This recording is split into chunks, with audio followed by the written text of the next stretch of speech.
Freedom and respecting the freedom of the American people. Let's talk about respecting the American people. You respect the American people when you tell them the truth. The American people have witnessed what is the greatest failure of any presidential administration in the history of our country. And here are the facts. 210,000 dead people in our country in just the last several months.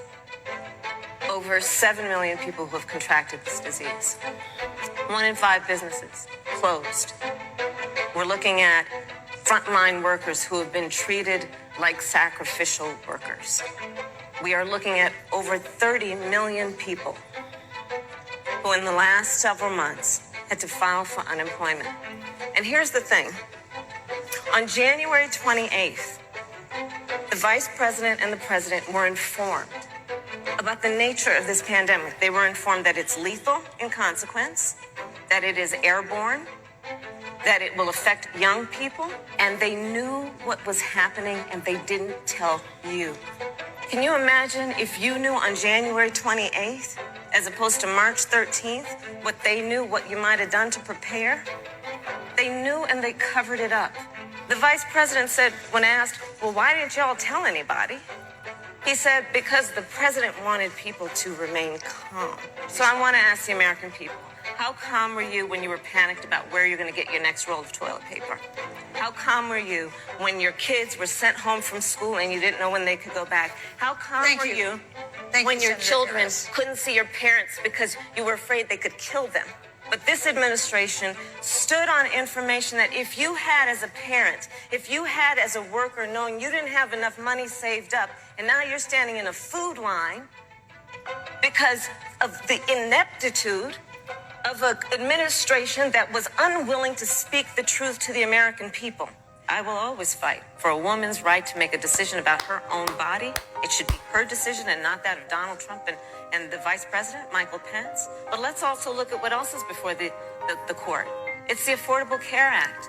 Like, literally in the midst of a public health pandemic, when over 210,000 people have died and 7 million people probably have what will be in the future considered a pre-existing condition because you contracted the virus.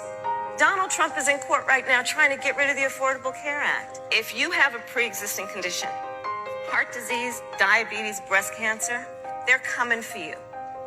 If you love someone who has a pre-existing condition, they're coming for you. If you are under the age of 26 on your parents' coverage, they're coming for you. The thing that has always been part of the strength of our nation, in addition to our great military, has been that we keep our word. But Donald Trump doesn't understand that because he doesn't understand what it means to be honest. So we know this in our personal and professional relationships. You got to keep your word to your friends.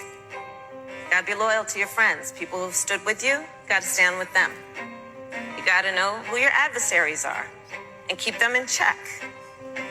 But what we have seen with Donald Trump is that he has betrayed our friends and